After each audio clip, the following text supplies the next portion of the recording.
بسم اللہ الرحمن الرحیم۔ کاشان بصیرت کے یوٹیوب چینل پر خوش آمدید۔ کتاب الغدیر حصہ 7، ٹاپک کا نام ہے ابو بکر کے بارے میں غلو۔ صفحہ نمبر 43 سے شروع کرتے ہیں۔ افسوس کی بات تو یہ ہے کہ مصر والوں نے سن 1918 ہجری میں ایک بزم سجائی اور متذکرہ قصیدے کو پڑھا، پھر اسے روزناموں اور ماہناموں میں شائع کیا۔ اس کے بعد احمد امین، احمد زین، ابراہیم ابیاری، علی جارم، علی امین، خلیل متران اور مصطفیٰ دمیاطی جیسے دانشوروں نے ان اشعار پر مشتمل دیوان مرتب کر کے شائع کیا۔ جلے دل کے پھپولے پھوڑنے کے لیے اس قصیدے کی بار بار اشاعت ہوئی اور اس پر شرحیں اور حواشی کے انبار لگائے گئے۔ دمیاطی اس کے دوسرے شعر کی تشریح میں لکھتے ہیں کہ رسول خدا کی پارہ جگر کا گھر میں ہونا بھی علی کو عمر سے نہ بچا سکا۔ پھر آگے شرح کرتے ہیں اور ابن جریر طبری کی روایت نقل کرتے ہیں کہ زیاد بن کلیب کا بیان ہے کہ عمر حضرت علی کے گھر پر آئے۔ اس میں طلحہ، زبیر اور دوسرے مہاجرین تھے۔ عمر نے کہا، بخدا میں تم سب کو جلا دوں گا، ورنہ گھر سے باہر نکل کر بیعت کرو۔ یہ سن کر زبیر تلوار بانچتے نکلے تو ان سے تلوار گر گئی۔ لوگوں نے جھپٹ کر ان کو دبوچ لیا اور تلوار چھین لی۔ اس روایت میں زیاد اور ابو میسر کوفی ہیں تو وہ موثق ہے۔ لوگوں نے اس قصیدے پر ایسا شور مچایا ہے کہ جیسے اس نے علم کا خزانہ امت کے حوالے کر دیا، جدید رائے صالح عطا کی ہے، یا پھر حضرت عمر کی کوئی بہت بڑی فضیلت بیان کر دی ہے جس سے امت اور جناب رسول خدا خوش ہو جائیں گے۔ پھر تو رسول خدا کو مبارکباد ہو کہ ان کی صدیقہ پارہ جگر کی حرمت کا ذرا بھی پاس اور لحاظ نہ کیا گیا۔ پاکیزہ گھر میں رہنے والے جلنے سے نہ بچ سکے۔ ہاں، انتخاب کی کیا شان ہے اس بیعت کو مبارک جو اس طرح ڈرانے دھمکانے سے پوری ہوئی اور حادثوں کی چھاؤں میں پوری ہوئی۔ ہم ان باتوں کو چھیڑنا نہیں چاہتے، ہمارا مقصد تو یہ ہے کہ خلیفہ اول کی قبل اسلام اور بعد اسلام نفسیاتی حالت کو پیش کریں جو عام لوگوں سے ذرا بھی مختلف نہیں۔ انہیں تو خلیفہ منتخب ہونے سے بزرگی مل گئی۔ یہاں دو باتیں موضوع بحث ہوں گی، منقولہ فضائل اور ان کے فضائل نفسانی۔ صفحہ 44، ہیڈنگ ہے منقولہ فضائل۔ کیا واقعی ابو بکر کے بارے میں رسول اعظم صلی اللہ علیہ وآلہ وسلم سے فضائل کی حدیث مروی ہیں؟ سوالیہ نشان۔ کیا لوگوں نے جو تعریف کے پل باندھے ہیں وہ روایات صحیح ہیں؟ ہم یہاں تجزیہ کر کے حقیقت واضح کریں گے۔ اس سلسلے میں انہی ائمہ کی حدیث کی باتیں نقل کریں گے جو صحیح اور سقیم کا اچھا معیار رکھتے ہیں اور معتبر ہیں۔ فیروز آبادی خاتمہ سفر السعادہ، یہ ایک کتاب ہے سفر السعادہ، جس میں فضائل ابو بکر کے سلسلے میں ابواب کی طرف اشارہ کر کے کہتے ہیں کہ ان میں سے ایک روایت بھی صحیح نہیں، علماء حدیث کے یہاں ثابت نہیں ہے۔ یہ ریفرنس ہے کتاب سفر السعادت کا۔ پھر آگے کہتے ہیں، فضائل ابو بکر صدیق میں سبھی حدیثیں جعلی ہیں۔ مشہور ترین حدیث ہے کہ خدا لوگوں پر عمومی جلوہ دکھاتا ہے اور ابو بکر پر خصوصی جلوہ دکھاتا ہے۔ ایک دوسری حدیث ہے کہ خدا نے جو کچھ میرے سینے میں انڈیلا وہ سب کا سب ابو بکر کے سینے میں انڈیل دیا۔ تیسری حدیث ہے کہ جب رسول پر جنت کا اشتیاق زور مارتا تو ابو بکر کی داڑھی چومتے۔ چوتھی حدیث ہے کہ میں اور ابو بکر گھڑ دوڑ کے دو گھوڑے ہیں، یعنی دونوں برابر ہیں۔ پانچویں حدیث ہے کہ خدا نے جب ارواح کو منتخب کیا تو خاص طور سے روح ابو بکر کو چنا۔ اس قسم کی اور بھی محمل اور جھوٹی احادیث ہیں جنہیں معمولی عقل والا بھی نہ مانے گا۔ عجلونی کشف الخفا میں لکھتے ہیں، یہ کتاب ہے کشف الخفا، ریفرنس ہے صفحہ نمبر 442، کہ ابو بکر کے فضائل میں مروی تمام احادیث جھوٹی اور جعلی ہیں۔ سیوطی نے اللآلی المصنوعہ میں لکھا ہے کہ فضائل ابو بکر میں 30 احادیث متاخرین علماء نے نقل کی ہیں، سبھی سند کے اعتبار سے جعلی ہیں۔ یہ کتاب اللآلی المصنوعہ صفحہ نمبر 302 پہ موجود ہے۔ پھر ان کے جذبات پر سخت دھچکا لگا کہ تمام حدیثیں جعلی ہیں، اس لیے ایک حدیث لکھی کہ رسول خدا کا ارشاد ہے کہ جب مجھے آسمان پر لے جایا گیا تو جہاں میں گیا میں نے وہاں لکھا ہوا دیکھا محمد الرسول اللہ و ابو بکر الصدیق من خلقی، یعنی محمد خدا کے رسول ہیں اور ابو بکر صدیق میرے جانشین ہیں۔ آگے لکھتے ہیں کہ یہ حدیث جعلی ہے کیونکہ اس میں عبداللہ بن ابراہیم غفاری ہے جو بہت زیادہ جھوٹی حدیثیں گھڑتا تھا۔ اس کے شیخ عبد الرحمن بن زید کو سبھی ضعیف کہتے تھے۔ میں کہتا ہوں کہ اس حدیث کے حسن ہونے کے متعلق میں نے استخارہ کیا کیونکہ شواہد زیادہ ہونے کی وجہ سے جعلی اور ضعیف نہیں ہو سکتی۔ پھر انہوں نے شواہد کا تذکرہ کیا جو صحیح نہ تھے، سبھی وضع و کذاب تھے، یا جن کے ضعیف ہونے پر سب کا اتفاق تھا یا گمنام تھے۔ سوال یہ ہے کیا استخارہ شر کو خیر، سقیم کو صحیح اور منکر کو معروف بنا دے گا؟ سوالیہ نشان۔ جن لوگوں نے اس جھوٹی حدیث کے راویوں کو ضعیف اور گڑھنے والا کہا ان کا بیان بھی سن لیجئے۔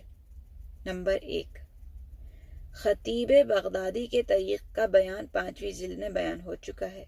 نمبر 2، طریق بزار میں عبداللہ بن ابراہیم غفاری وضع ہے، اس کا ریفرنس موجود ہے حاشیے میں، تہذیب التہذیب جلد 6 صفحہ نمبر 178 اور اللیالی المصنوعہ جلد 1 صفحہ نمبر 296۔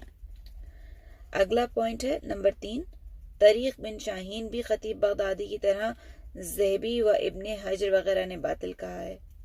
طریق نمبر 4، طریق دارقطنی میں بقول سیوطی محمد بن فضل گمنام ہے۔ نمبر 5، طریق ویلمی میں عبد المنعم کذاب وضع ہے جس نے 200 جھوٹی حدیثیں گڑھی ہیں۔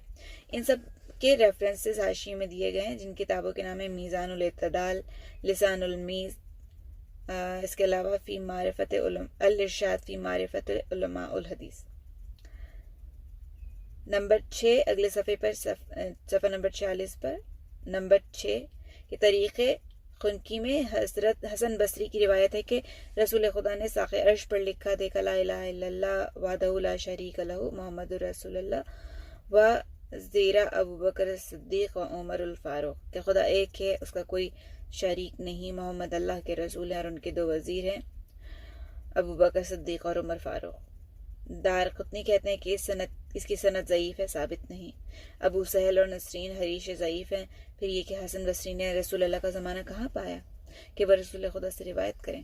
طریق ابن عساکر میں حارث بن زیاد ہے جس کے لیے ذہبی کہتے ہیں، یہ پوائنٹ نمبر 7 ہے کہ جس کے لیے ذہبی کہتے ہیں کہ ضعیف اور مجہول ہے۔ ابن عساکر کا ایک دوسرا طریق بھی ہے جس میں محمد بن عبد حدیث گھڑتا ہے اور اسام بن یوسف کو ابن سعد نے ضعیف کہا ہے۔ قول فیروز آبادی کی تائید الغدیر جلد 5 کے مطالعے سے بھی ہو سکتی ہے جس میں فضائل ابو بکر کے 100 گوشے بیان کر کے حفاظ و محدثین کے حوالے پیش کر چکا ہوں۔ اس طرح 45 موضوع روایات منقبت جو خلافت کے بارے میں ان کی بھی نشاندہی مندرجہ ذیل حفاظ نے کی ہے۔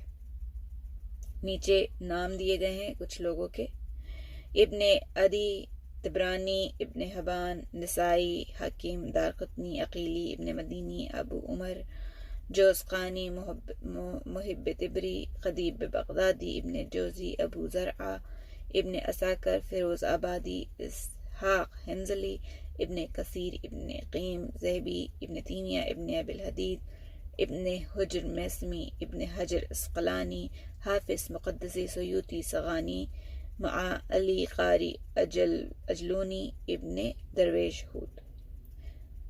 صفحہ نمبر 47 پر پڑھتے ہیں۔ فضائل کی ان روایات کے موضوع اور جعلی ہونے کا سب سے بڑا ثبوت یہ ہے کہ صحاح ستہ اور سنن و مسانید قدیم میں کہیں ان کا تذکرہ نہیں۔ اگر ان کے نزدیک بھی روایت صحیح ہوتی تو ہرگز کوئی انہیں نہیں چھوڑتا۔ خود خلیفہ کو اگر ان روایات کے متعلق صحت کا ذرا بھی شائبہ ہوتا تو ابو عبیدہ جیسے گورکن کو اپنے سے زیادہ حقدار خلافت نہ سمجھتے۔ پھر یہ کہ جس دن ہر شخص اپنی اپنی برتری جتا کر خلافت کا اپنے کو حقدار بتا رہا تھا، وہاں بھی ان روایات کو بطور ثبوت پیش نہیں کیا گیا۔ صرف اتنا ہی کہا جا سکتا ہے کہ رسول خدا کے یار غار، صحابی رسول اور سب سے مسن ہے، حالانکہ ان کے باپ ان سے بھی زیادہ مسن تھے۔ مریدوں نے جو ہانک لگائی ہے وہ صرف یہ ہے کہ سب سے پہلے اسلام لائے اور سب سے پہلے نماز پڑھی۔ ابو سعید خضری سے مروی ہے کہ ابو بکر نے کہا، کیا میں خلافت کے لیے سب سے اولیٰ نہیں ہوں؟ کیا میں سب سے پہلے اسلام نہیں لایا؟ کیا میں ایسا نہیں ہوں؟ کیا میں ویسا نہیں ہوں؟ ڈاٹ ڈاٹ ڈاٹ، اور اس کا ریفرنس دیا گیا آگے نمبر 1، جو کہ حاشیے میں ہے سنن ترمذی جلد 5 صفحہ 571 نمبر 3667۔ اس کے علاوہ مزید ریفرنس ہیں الاحسان فی تقریب صحیح ابن حبان، معرفت الصحابہ ابی نعیم، کنز الاعمال اسد الغابہ، البدایہ والنہایہ۔ آگے پڑھتے ہیں۔ ابو نصرہ سے بھی یہی مروی ہے کہ انہوں نے رسول کے ساتھ اپنی رفاقت کے تذکرے کیے، لیکن راویوں نے جن باتوں کو ایسا ویسا کہہ کے حذف کیا ہے ممکن ہے بلکہ واقعی کبھی بھی نہیں، صرف دوسروں کو دھوکہ دینے کے لیے ابہام پیدا کیا گیا ہے۔ اگر تاریخ دیکھیے تو معلوم ہوگا کہ اول مسلم اور اول نمازی حضرت علی ہیں۔ ہم نے تیسری جلد میں اس پر تفصیل سے بحث کی ہے۔ صحیح بات یہ ہے کہ ابو بکر 50 آدمیوں کے بعد اسلام لائے۔ ریفرنس تاریخ طبری جلد 2 صفحہ نمبر 316۔ اگر صحابہ کبار ان کی ایک بھی منقبت جانتے تو بیعت لینے میں دھوس دھمکی کی ضرورت نہ پڑتی۔ ثقیفہ کے دن حضرت عمر نہ دہاڑتے۔ ابو بکر کی ان 3 فضیلتوں کے مقابلے میں کون آتا؟ وہ یار غار ہیں، پہلے مسلمان ہیں اور سب سے مسن ہیں۔ برخلاف اس کے سلمان فارسی نے کہا کہ تم نے زیادہ مسن ہونے کا خیال کیا اور اہل بیت کو چھوڑ دیا۔ عثمان بن عفان نے کہا کہ ابو بکر صدیق خلافت کے زیادہ حقدار تھے۔ صدیق یار غار اور صحابی رسول تھے۔ مغیرہ بن شیبہ نے ابو بکر اور عمر سے کہا، چلو عباس کو ہم خیال بنا لو تو علی کا استدلال کچھ کمزور ہو جائے گا۔ یہ لوگ عباس کے پاس جا کر کہنے لگے، ہم چاہتے ہیں کہ تمہیں اپنا شریک اقتدار بنا لیں کیونکہ آپ رسول کے چچا ہیں۔ پھر دیکھی کہ بیعت 4-5 آدمیوں نے کی، عمر، ابو عبیدہ، اسید، بشیر، سالم مولی حذیفہ۔ اور مخالفین بیعت کی تفصیل دیکھیے، علی، حسن، حسین، عباس، تمام بنی ہاشم، سعد بن عبادہ، ان کے صاحبزادے اور پورا خاندان، حباب بن منظر اور ان کے ہمنوا، طلحہ، زبیر، سلمان، عمار، مقداد، خالد بن سعید، سعد بن ابی وقاص، عتبہ بن ابو لہب، برا بن عازب، ابی بن کعب، ابو سفیان اور دوسرے بہت سے لوگ۔ ریفرنس ہے تاریخ یعقوبی جلد 2 صفحہ نمبر 103۔ ابن اسحاق کہتے ہیں کہ عام طور سے مہاجرین اور بزرگ انصار اس بات میں ذرا بھی شک نہیں رکھتے تھے کہ رسول خدا کے بعد خلافت کے حقدار علی ہیں۔ عتبہ بن ابو لہب کے تو اس موقع پر کہے گئے 5 اشعار جن میں سبقت ایمان، علم، تدفین رسول کی روشنی میں بیعت ابو بکر کو فتنہ کہا گیا ہے، اسی طرح قصی کے بھی اشعار ہیں۔ اگلی ہیڈنگ ہے فضائل نفسانی۔ اب ذرا اخلاقی حالت کا بھی تجزیہ ہو جائے۔ ہم چاہتے ہیں کہ خلیفہ کی علمی اور نفسیاتی حالت کو پرکھا جائے تاکہ معلوم ہو سکے کہ ان میں کوئی فضیلت تھی یا نہیں۔ اگر فضیلت ہو اور اسے نہ مانا جائے تو یہ ان پر ستم ہوگا، اور اگر نہ ہو اور مانا جائے تو یہ غلو ہوگا۔ اس سلسلے میں قبل اسلام کا تجزیہ کرنا مناسب نہیں، کیونکہ اسلام نے جاہلی عہد کے تمام گناہ دھو دیے ہیں۔ اس لیے اکرمہ کی اس روایت پر کوئی دھیان نہیں دینا چاہیے جس میں انہوں نے کہا کہ ابو بکر قمار یعنی جوا حرام ہونے سے قبل ابن خلف اور دوسرے مشرکین کے ساتھ قمار سے شوق فرماتے تھے۔ حساس نے احکام القرآن میں لکھا ہے کہ اہل علم کے یہاں کوئی اختلاف نہیں کہ قمار حرام ہے اور آپس میں شرط لگانا بھی قمار ہی ہے۔ ابن عباس کا بیان ہے کہ شرط لگانا جوا ہے اور اہل جاہلیت اپنے مال اور بیوی سے شرط لگایا کرتے تھے۔ پہلے یہ مباح تھا، پھر حرام کر دیا گیا۔ خود ابو بکر بھی مشرکین کے ساتھ شرط لگایا کرتے تھے۔ جب آیہ مبارکہ الم غلبت روم نازل ہوئی تو انہوں نے شرط لگانا چھوڑ دی۔ اسی طرح ابو بکر اسکافی کی بات پر بھی توجہ نہیں دینی چاہیے، کیونکہ ابو بکر قبل اسلام مشہور رئیس تھے۔ ان کے پاس مکے والے جمع ہوتے اور نغموں اور افسانوں کی بزم آراستہ ہوتی، شراب کے دور چلتے۔ فاقہی بھی کتاب مکہ میں لکھتے ہیں کہ ابو قموس کا بیان ہے کہ ابو بکر زمانہ جاہلیت میں شراب پیتے تھے۔ اسی حالت میں مقتولین نے بدر کا نوحہ پڑھنے لگے جو مشرک تھے۔ نیچے عربی میں 2 جملے دیے گئے اس نوحے کے، تحیہ ام بکر بالسلام وحل لی بعد قومک من سلام۔ جب رسول خدا کو معلوم ہوا تو غصے میں انہیں ڈھونڈتے ہوئے آئے۔ عمر نے آتا ہوا دیکھ لیا۔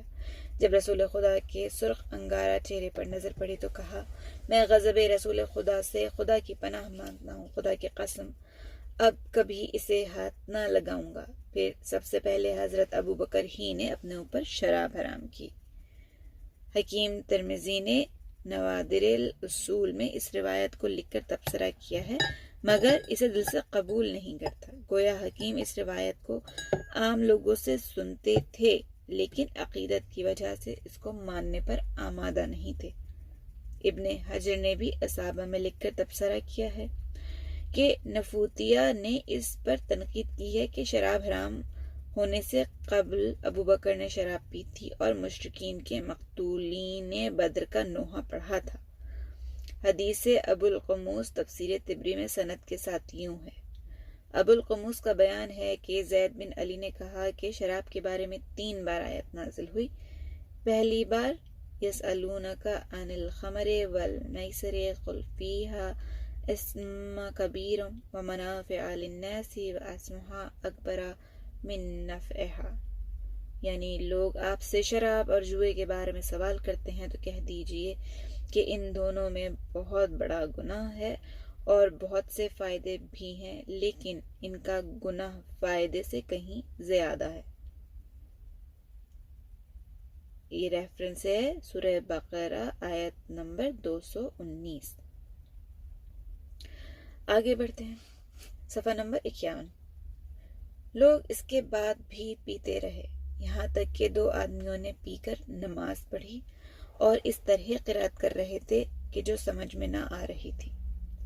اس وقت آیت نازل ہوئی، یا ایھا الذین آمنوا لا تقربوا الصلاۃ وانتم سکاری حتی تعلموا ما تقولون، کہ ایمان والو خبردار نشے کی حالت میں نماز کے قریب نہ جانا جب تک یہ ہوش نہ آ جائے کہ تم کیا کہہ رہے ہو۔ پھر بھی اکثر لوگ پیتے رہے، وہ کہتے تھے کہ ہم نماز کے وقت نہیں پیئیں گے۔ ابو القموس کے گمان کے مطابق ایک شخص نے اس کے بعد بھی شراب پی اور مشرکین کے مقتولین بدر کا نوحہ پڑھنے لگا۔ تحیی بالسلامۃ ام عمر وحلک بعد رحتک من سلام۔ جب رسول خدا کو معلوم ہوا تو غصے میں یوں آ رہے تھے کہ آپ کی ردا زمین پر خط دے رہی تھی۔ جب اس شخص نے رسول خدا کو غصے میں آتا دیکھا تو چلانے لگا کہ میں خدا کی پناہ طلب کرتا ہوں، خدا اور رسول کے غضب سے اب کبھی شراب نہ پیوں گا۔ اس وقت یہ آیت نازل ہوئی، یا ایھا الذین آمنوا انما الخمر والمیسر وانا النصاب یہاں پر کچھ مس پرنٹنگ ہے، رجس من عمل الشیطان، ترجمہ ہے اے ایمان لانے والوں بے شک شراب، جوا اور پانسے گندگی ہیں، کیا تم اب بھی باز نہ آؤ گے؟ ریفرنس ہے سورہ مائدہ آیت نمبر 90۔ اس وقت عمر نے کہا، ہم باز آئے، ہم باز آئے۔ اور بزار نے انس بن مالک سے روایت کی ہے کہ اس دن ہم ہی ساقی تھے، ایک شخص ابو بکر نامی آیا اور اس نے پی کر آہیہ ام بکر بالسلام گنگنانے لگا۔ اسی وقت ایک مسلمان نے آ کر ڈانٹا کہ یہ کیا کر رہے ہو، خدا نے شراب حرام ہونے کی آیت نازل کر دی ہے۔ ریفرنس اس کا ہے مجمع الزوائد۔ ابن حجر فتح الباری میں اور عینی عمدۃ القاری میں لکھتے ہیں کہ اس میں ابو بکر بھی تھے لیکن دل نہیں مانتا، حالانکہ اس کی سند پاک اور صاف ہے۔ صفحہ نمبر 52، تبصرہ علامہ امینی۔ ذرا ابن حجر کی اندھی عقیدت ملاحظہ فرمائیے، خلیفہ کی محبت میں صحیح روایت کو ماننے پر بھی آمادہ نہیں۔ اس دن شراب پینے والے 11 افراد تھے۔ ابو بکر بن قحافہ، ان کی عمر 58 سال تھی۔ عمر بن خطاب، اس وقت ان کی عمر 45 سال تھی۔ ابو عبیدہ جراح، یہ 48 سال کے تھے۔ ابو طلحہ زید بن سہل، جن کے گھر میں بزم شراب جمی تھی، ان کی عمر 44 سال تھی۔ سہیل بن بیضہ اس واقعے کے بعد بہت بوڑھے ہو کر مرے۔ ابن ابی کعب، ابو دجانہ سماک، ابو ایوب انصاری، ابو بکر بن شغوب، انس بن مالک جو ساقی تھے، ان کی عمر 18 سال تھی۔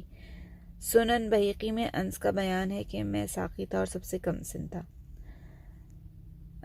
اس میں ابن حجر 11ویں آدمی کو پی گئے ہیں، وہ معاذ بن جبل تھے، ان کی عمر 23 سال کی تھی۔ اور متذکرہ تمام افراد حرمت خمر کی دونوں آیتیں نازل ہونے کے بعد بھی پیتے رہے اور تعویلیں کرتے رہے۔ ریفرنسز ان سب چیزوں کے نیچے دیے گئے ہیں حاشیے میں، جو آپ کے سامنے پڑھ کے سنا دیتی ہوں۔ تفسیر جامع البیان، مجمع الزوائد، عمدۃ القاری، در منصور، جلد نمبر 2، شرح صحیح مسلم، نوی مطبوعہ، برحاشیہ ارشاد الساری، صفت الصفوہ۔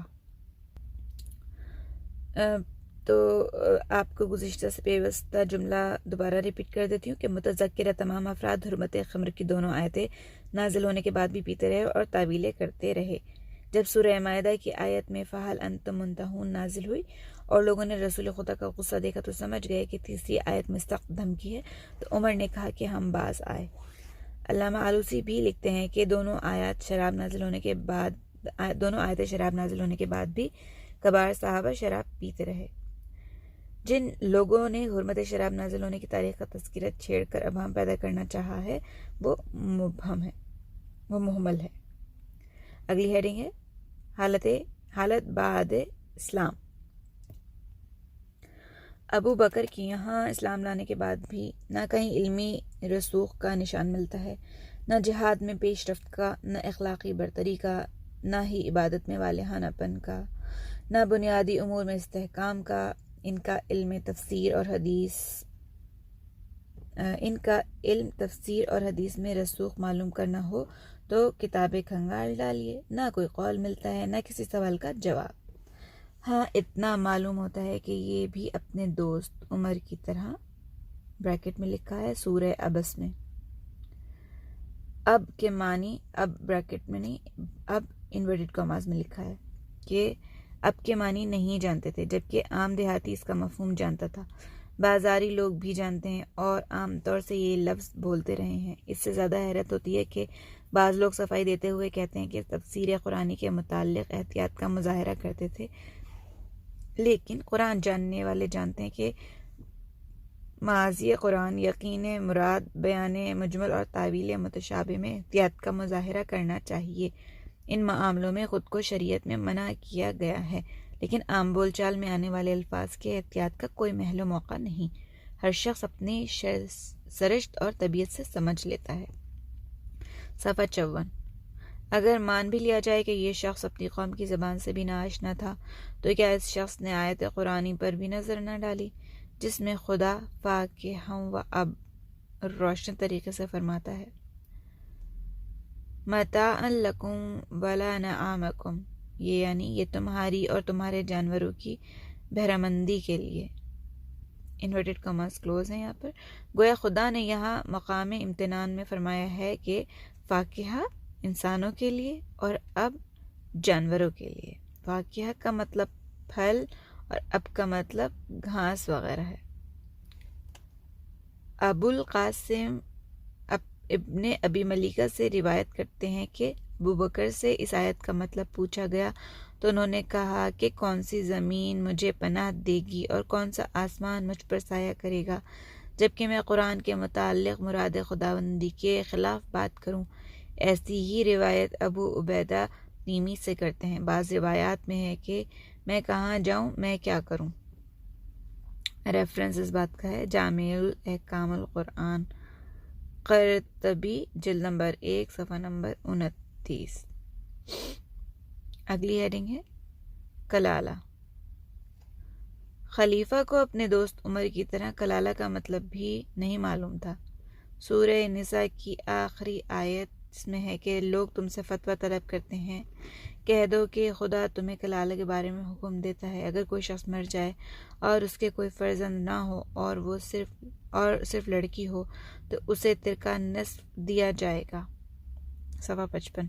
ائمہ حدیث نے صحیح سندوں اور معتبر رجال کے ساتھ شیبی سے روایت کی ہے کہ ابو بکر سے کلالہ کا مطلب پوچھا گیا تو فرمایا میں اپنی رائے سے بتا رہا ہوں، اگر صحیح ہو تو خدا کی طرف سے اور اگر غلط ہو تو وہ میری طرف سے اور شیطان کی طرف سے ہے، خدا اور رسول اس سے بری ہیں۔ میرے خیال میں کلالہ اسے کہتے ہیں جو باپ اور بیٹے کے علاوہ ہو۔